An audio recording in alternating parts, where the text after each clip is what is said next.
이보다 더 잘 알려진 말씀이 있을까요? 아브라함이 이삭을 바치는 이야기는 아마 교회뿐만 아니라 세상 사람들까지 잘 알고 있는 아주 유명한 이야기일 것입니다. 오늘을 사는 세대의 사람들이, 현대인들이, 세상에 사는 분들이 이 말씀을 읽고 평가한다면 어떤 평가를 내릴까요? 100세 얻은 아들을 하나님께 바치는 이야기, 어쩌면 오늘을 살아가는 세상 사람들은 광신자의 몸부림으로 볼지도 모르겠습니다. 내가 하나님을 믿지 않는 이유, 그리고 내가 교회에 나가지 않는 이유 중 하나로 꼽을 수도 있을지도 모르겠습니다. 그러나 우리 교회 내에서 이 말씀은 매우 중요한 말씀으로 여겨져 왔습니다. 늘 이 이야기는 위대한 믿음의 이야기로 이어져 왔고 또 간주되어 왔죠. 그래서 우리는 이 이야기를 읽을 때마다 위대한 모범, 믿음의 모범으로 생각하면서 그렇게 살지 못하는 우리 모습을 보며 반성하곤 하였습니다. 과연 우리가 100세에 얻는 아들이 있다면 그 아이를 바칠 수 있을까요? 아니, 100세가 아니더라도 우리의 아이를, 우리의 사랑하는 자녀를 하나님께 바칠 수 있을까요? 정말 우리는 감당할 수 없는 그런 일일 것입니다. 그렇기 때문에 이 이야기는 우리에게 늘 많은 감동을 가져다 주곤 했습니다. 수많은 강단에서 이 말씀이 선포되었고 또 많은 사람들이 이 본문을 들고 씨름하기도 하였습니다. 그리고 부족한 저도 지난 3월에 여호와의 산에서 준비되리라는 말씀의 제목으로 이 본문 말씀을 읽고 함께 여러분과 은혜를 나눈 적도 있습니다. 하지만 이 말씀은 단지 한 번으로 설교할 수 있는 말씀도 아니고 또 이렇게 보면 또 다른 하나님의 말씀, 특별한 은혜의 말씀이 보이고 또 이렇게 보면 또 다른 하나님의 은혜의 말씀이 보이는 아주 귀한 말씀이 아닐 수 없습니다. 아브라함의 입장에서 이 말씀을 다시 보면 아브라함의 믿음이 크게 보이고요. 또 이삭의 관점에서 이 말씀을 다시 보면 그 이삭의 순종이 또다시 보이고 또 숫양의 관점에서 본다면 우리를 위해서 애속하시는 바로 예수 그리스도의 그 모형이 그 안에 드러나고 있는 것을 발견하게 되고 또 하나님의 그 모습, 아버지의 모습을 보게 된다면 준비하고 계시고 세심하게 살피시는 하나님의 모습을 또 이 본문 속에서 발견하게 됩니다. 오늘 이 하나님의 말씀은 그래서 늘 풍성하게 우리에게 말씀으로 다가오곤 합니다. 오늘 여러분과 함께 나누고자 하는 이 하나님의 말씀 역시 그렇습니다. 풍성한 하나님의 말씀 중 또 다른 한 면을 오늘 우리 주님께서 계시의 영을 통하여 우리에게 알려주시기를 원합니다. 저는 어느 날 이 아브라함의 이야기를 읽으면서 또 읽어가던 중에 창세기 22장 12절 말씀 앞에서 잠시 멈추어 선 적이 있습니다. 그리고 많은 생각을 하게 되었습니다. 이 12절 말씀은 아브라함이 이삭을 바치려고 할 때 하나님께서 그것을 말리시면서 사자를 보내셔서 그것을 멈추시면서 급하게 말씀하시는 내용으로 되어 있습니다. 사자가 이르시되 그 아이에게 네 손을 대지 말라. 그에게 아무 일도 하지 말라. 내가 내 아들 내 독자까지도 내게 아끼지 아니하였으니 내가 이제야 내가 하나님을 경외하는 줄을 아노라. 저는 어느 날 이 말씀을 읽어 내려가던 중에 한 가지 단어 앞에 멈추어 서게 되었습니다. 늘 읽어 내려가던 말씀이었지만 한 가지 단어가 제 마음속 깊이 다가오고 있었습니다. 내가 내 아들까지도 아끼지 아니하였으니 내가 이제야 내가 하나님을 땡땡 하는 줄 알았노라. 저는 이 땡땡으로 되어 있는 이 괄호에 제가 생각하는 다른 단어가 사실은 있었습니다.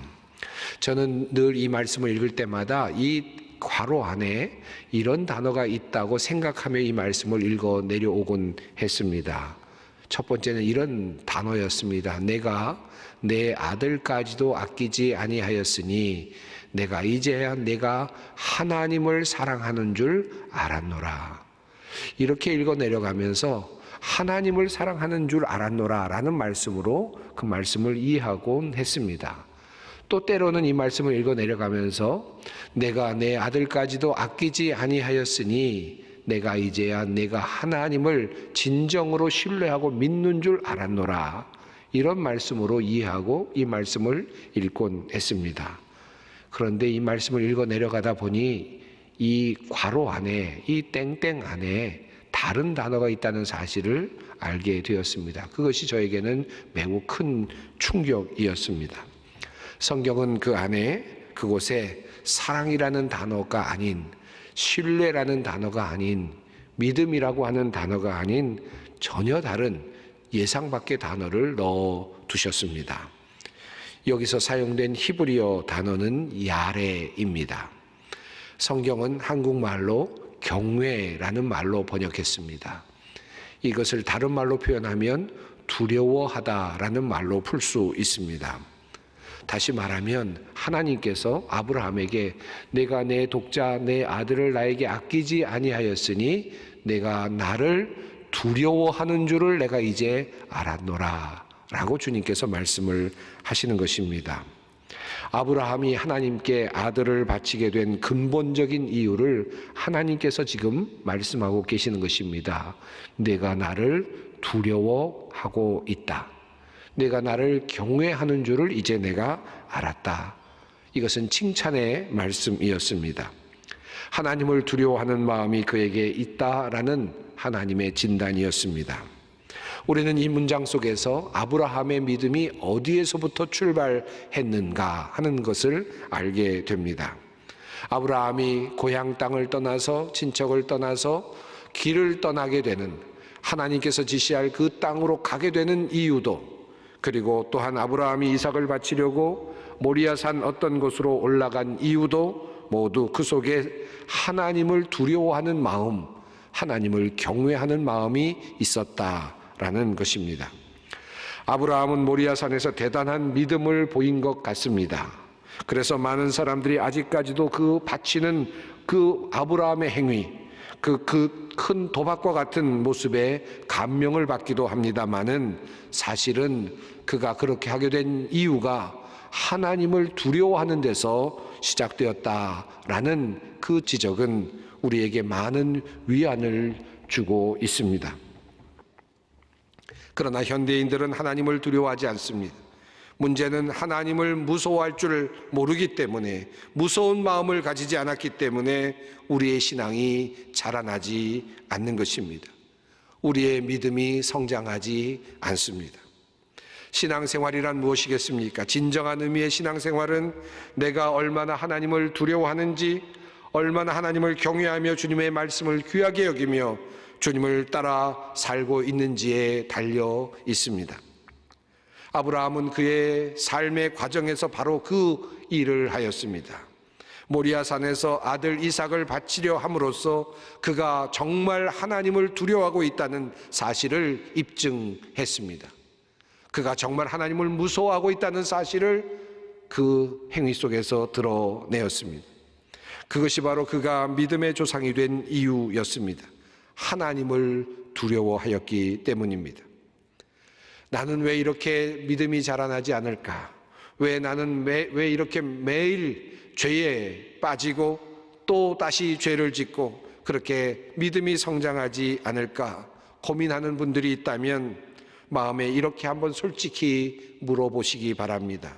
정말 나는 하나님을 두려워하고 있는가? 교회에서 일을 하는 많은 사람들 중에, 또 교단에서 일을 하는 많은 사람들 중에, 심지어는 교육자를 포함해서 많은 직분자들 중에 하나님을 두려워하지 않는 사람들을 종종 보게 됩니다. 아니, 많이 보게 됩니다. 하나님의 일을 한다는 사람들이, 하나님을 두려워하지 않는 사람들이 참 많이 있는 것을 봅니다. 출애굽기 18장을 보면 모세의 장인 이드로를 통하여 하나님께서 모세를 도울 지도자를 세우는 그 내용이 나옵니다. 그곳에 지도자의 자격이 나오는데 그곳에 사용된 단어가 바로 또한 야레라는 단어입니다. 하나님을 두려워한다라는 뜻이죠. 너는 또 온 백성 가운데 능력 있는 사람들, 곧 하나님을 두려워하며 진실하며 불의한 이익을 미워하는 자를 살펴서 백성 위에 세워 천부장과 백부장과 50부장과 10부장을 삼아. 이 말씀 속에 나오는 하나님을 두려워하며라는 단어가 바로 야레입니다. 경외하다라는 말이죠. 온 백성 가운데 능력 있는 사람, 즉이라는 말씀이 눈에 들어옵니다. 능력 있는 사람은 어떤 사람입니까? 힘 있는 사람, 재주 있는 사람, 무엇인가 잘해낼 수 있는 사람이 아니라 하나님을 두려워하는 사람이 하나님의 일을 하는데 능력이 있는 사람이라는 말씀입니다. 우리 주위를 살펴보다 보면 정말 하나님을 두려워하지 않는 사람들이 참 많이 있어 보입니다. 그러나 하나님은 하나님의 일을 맡은 자들에게 하나님을 두려워하는 마음을 원하십니다. 한 걸음 더 나아가서 하나님의 모든 자녀들에게 하나님을 두려워하는 마음이 있기를 원하고 계십니다. 자, 그렇다면 아브라함은 어떻게 해서 이러한 하나님을 두려워한 마음을 갖게 되었을까요? 오늘의 본문 속에 한 가지 힌트를 얻을 수 있습니다. 바로 그 힌트는 여호와 이레라는 단어 속에 숨겨져 있습니다. 이 표현은 전통적으로 그리고 정통하게 여호와께서 준비하신다라는 말씀으로 해석되어 왔고 또 이해되어 온 문장입니다. 물론 이 문장은 가장 적절한 해석이라고 할 수 있겠습니다. 하지만 우리가 살펴보려는 아브라함의 그 두려움이라는 관점에서 조금 다른 뜻으로 해석할 수 있는 가능성이 열려 있습니다. 이 이레라고 하는 말은 원래 원어는 라에서 유래한 말입니다. 이 라는 보다라는 뜻을 가지고 있는 단어입니다. 보다라는 표현으로 많이 쓰이는 그런 단어입니다. 창세기 말씀 중에 하나님께서 빛을 창조하시고 보시니 좋았더라라고 할 때 이 보셨다라는 말씀이 바로 라의 단어를 사용하고 있습니다. 그러니까 이 보다라는 이 라는 하나님께서 보셨다, 보신다, 보실 것이다라는 다양한 의미를 가지고 있습니다. 한편으로 이 말씀은 나타난다, 하나님께서 보여지신다라는 말씀으로도 또한 사용되고 있습니다. 창세기 17장 1절 또는 18장 1절에서 하나님이 아브라함에게 나타나셨다라는 표현을 쓸 때에도 이 라가 사용되고 있습니다. 그런 관점에서 이 보다라는 관점에서 이 여호와 이레라는 관점을 라의 관점에서 라로부터 시작되는 관점에서 이해하려고 하는 학자들도 꽤 많이 있습니다.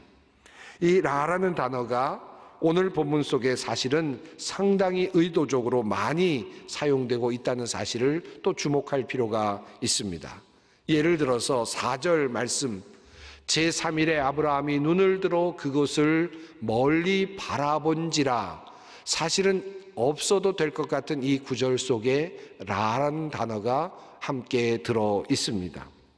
또 2절에 나오는 모리아라는 산의 땅의 이름도 그렇습니다. 모리아라고 하는 말의 뜻은 높은 땅이라는 뜻입니다. 너무 높아서 어디에서나 볼 수 있다는 의미이고 또 너무 높아서 그곳에 올라가면 모든 것을 볼 수 있다라고 하는 뜻이기도 합니다. 이 모리아라고 하는 단어의 근거의 어근 속에 어근으로 라라는 단어가 들어 있습니다. 또 하나님께서 아브라함의 눈을 열어주셔서 대신 바칠 숫양을 보게 하여 주시는 장면 속에도 라라는 단어가 들어 있습니다. 아브라함이 눈을 들어 살펴본즉, 이때 사용되는 단어 역시 라입니다. 다시 말하면 여호와 이레에 사용되는 이레라는 단어의 또 다른 형태의 그런 어근 같은 뜻을 가지고 있는 단어들입니다. 그래서 오늘 본문인 여호와 이레를 여호와의 산에서 준비되리라는 관점으로 볼 수도 있지만, 한편으로 이 단어를 본다라는 관점에서 본다면 여호와께서 보신다, 여호와께서 보시리라라는 관점으로 다시 해석할 수도 있습니다. 이런 흐름 속에서 창세기 22장 14절을 이렇게 새롭게 볼 수도 있겠지요. 아브라함이 그 땅 이름을 여호와 이레라 하였으므로 오늘날까지 사람들이 이르기를 여호와께서 보고 계시다 하더라. 이것은 사역입니다마는 보다라는 관점에서 이렇게 해석할 수 있다는 말씀입니다. 자, 다시 아브라함의 두려움으로 돌아가 보십시다. 아브라함이 하나님을 두려워하게 된 이유가 무엇일까요? 하나님께서 보고 계신다, 하나님께서 보신다라는 생각, 다시 말하면 여호와 이레, 여호와께서 보신다라고 하는 바로 그 생각이, 그 믿음이 그로 하여금 하나님을 두려워하게 만들지 않았을까? 사실 그렇습니다. 사람의 관점에서 하나님이 나를 보고 계신다라면 여러분은 어떠실 것 같습니까? 그것은 우리에게는 두려움입니다. 하나님 앞에서 드러나게 될 우리의 모습을 생각한다면 우리는 두려워질 수밖에 없습니다. 하나님께서 우리의 모든 행동을 보고 계신다라고 믿는다면 우리는 하나님을 두려워하지 않을 수가 없을 것입니다. 첫 인간 아담이 선악과를 따먹은 후에 하나님의 부르심을 듣고 대답하는 말 속에도 이 두려움이 있습니다. 내가 동산에서 하나님의 소리를 듣고 내가 벗었으므로 두려워하여 숨었나이다. 죄를 지은 인간이 고백하는 첫 번째 단어는 두려움이었습니다. 그러므로 하나님 앞에 서는 모든 인간은 두려워할 수밖에 없습니다. 사실 우리는 지금까지 여호와 이레라는 말씀을 볼 때마다 하나님께서 준비하신다, 여호와의 산에서 준비되리라는 말씀으로 위로를 얻곤 했습니다. 하지만 여호와께서 보신다라는 말씀으로 이 말씀을 다시 읽게 되면 이 말씀은 1차적으로 우리에게 두려움이 됩니다. 자, 그렇다면 오늘의 본문 여호와 이레라는 말을 우리는 어떻게 읽어야 하겠습니까? 여호와의 산에서 준비되리라, 여호와께서 준비하신다라는 말씀으로 읽어야 하겠습니까? 아니면 여호와께서 보신다라는 말씀으로 읽어야 할까요? 왜 그렇다면 여호와께서 보신다는 말씀으로 읽을 수도 있는 이 말씀이 모든 많은 학자들로부터 여호와의 산에서 준비되리라, 여호와께서 준비하신다라는 말씀으로 해석되어 왔을까요? 다시 이 질문을 바꾸어 보겠습니다. 어떻게 여호와께서 보신다라는 이 라가 여호와 이레의 말씀이 여호와께서 준비하신다라는 말씀으로 하나로 연결될 수 있을까라는 말씀입니다. 보시는 하나님, 우리를 보고 계시는 하나님은 우리 인간에게는 무한한 두려움으로 다가오는 것이지만 하나님의 관점에서 그 눈길은 사랑스러운 눈길이 될 수도 있으며 살피시는 눈길이 될 수도 있습니다. 아브라함은 하나님께서 나를 보고 계신다라는 의식으로 두려움 속에서 하나님 앞에 나아갔고 하나님은 그것을 기쁘게 여기셨습니다. 그러나 그 하나님은 그렇게 다가오는 아브라함을 보실 때 하나님은 사랑의 모습으로 긍휼의 마음으로 그를 향하여 보셨습니다. 내가 그에게 더 무엇을 해줄 수 있을까? 그 아브라함에게 내가 무엇을 더 줄 수 있을까? 내가 그에게 어떤 것을 도와줄 수 있을까를 생각하시며 그를 바라보고 계셨습니다. 바로 이것이 둘을 이어주는 키입니다. 시편 103편 말씀, 제가 오늘도 사죄의 선언으로 읽어드린 말씀 속에 이런 말씀이 있죠. 아버지가 자식을 긍휼히 여김같이 여호와께서는 자기를 경외하는 자를 긍휼히 여기시나니. 하나님께서는 자기를 경외하는 자를, 하나님께서는 자기를 두려워하는 자를, 하나님을 두려워하는 사람들을 긍휼의 마음으로 바라보신다. 긍휼히 여기신다. 불쌍히 여기신다. 사랑의 마음으로 그들을 바라보신다. 아마도 하나님께서는 두려움 속에서 경외하는 마음으로 자신의 아들 이삭을 바치려고 했던 그 아브라함의 모습을 바라보시며 긍휼의 마음이 드셨을 것입니다. 그리고 그를 향하여 도움의 손길을 주시기를 원하셨을 것입니다. 이것이 바로 여호와 이레의 바로 뜻입니다. 여호와의 산에서 여호와께서 우리를 위하여 준비하여 주시기까지 그 과정에는 우리를 끊임없이 보고 계시는 하나님이 먼저 계십니다. 그 하나님은 우리가 과연 정말 하나님을 두려워하는 마음으로 주님께로 나오고 있는지를 바라보고 계십니다. 그분이 우리를 보고 계시기에 우리가 그분을 두려워할 때, 그분을 경외할 때 그분은 우리를 인정해 주시고 우리에게 새로운 길을 열어주시고 복을 내려 주십니다.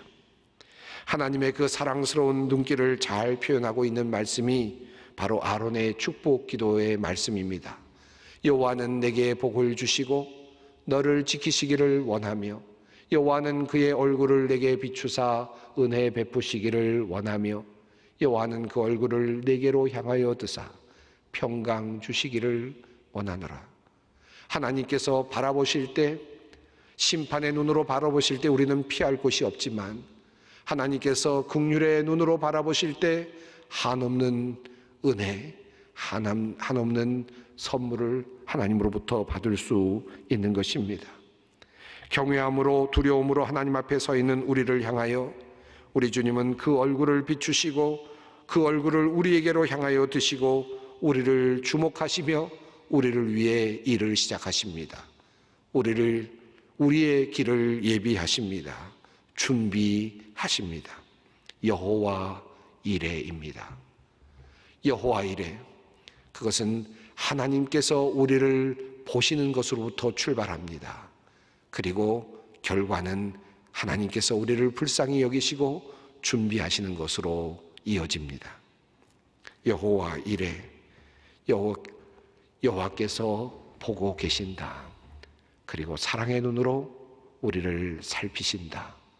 여호와께서 우리를 위하여 준비하신다. 우리에게 꼭 필요한 한 가지가 있다면 그것은 하나님을 두려워하는 것입니다. 하나님을 경외하는 것입니다.